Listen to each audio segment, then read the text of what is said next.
A friend recently underwent surgery to manage plaque that had been partially blocking an artery, slowing the flow of blood. The surgery was successful. He has recovered well. However, the surgery entailed significant risk, as do all surgeries dealing with plaque, and might not have been needed. Plaque is made from dense saturated fat, cholesterol, and white blood cells that have been buried by incoming saturated fat and cholesterol. This mixture makes plaque tough and rubbery. Plaque is deposited in the walls of the arteries, narrowing them. A wall may rip, causing blood to clot and block blood flow, starving and killing tissue in the brain or heart.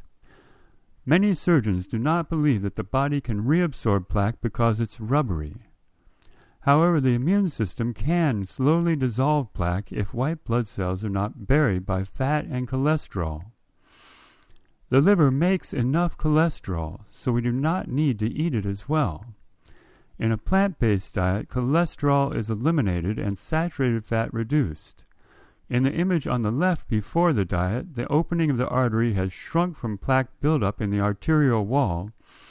Then, in the image on the right after the diet, the plaque has been dissolved by white blood cells and reabsorbed by the body, widening the opening.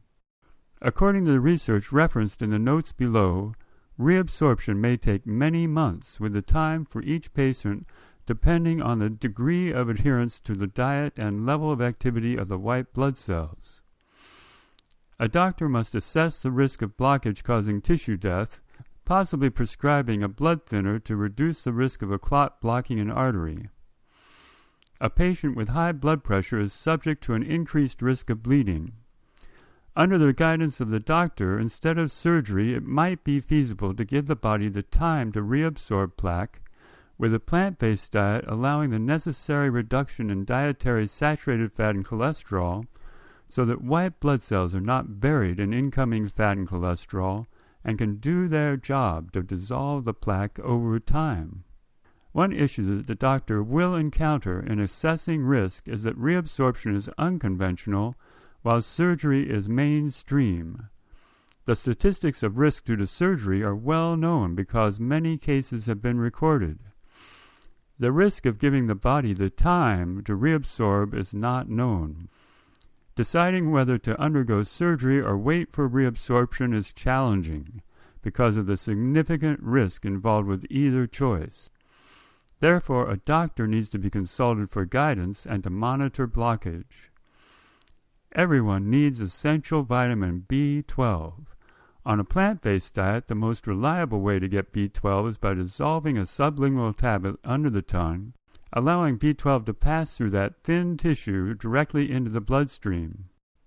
My grandfather died suddenly due to a heart attack after a lifetime of eating meat and dairy, when he was younger than my present age of 70.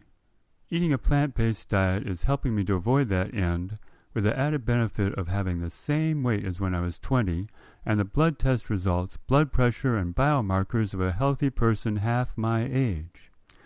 My case is only one anecdote. However, references to the evidence of scientific studies are in the notes below this video, as well as references to educational resources. My friend's plaque has been managed by surgery. With surgery and no change in diet, it is possible that plaque will build up again. On a plant-based diet, rebuilding plaque is less likely, reducing the risk of recurrence of blockage. I hope that my friend follows a plant-based diet to reduce the risk of plaque rebuilding to stay well. And I wish you well. For further videos about health on this playlist, please choose either link.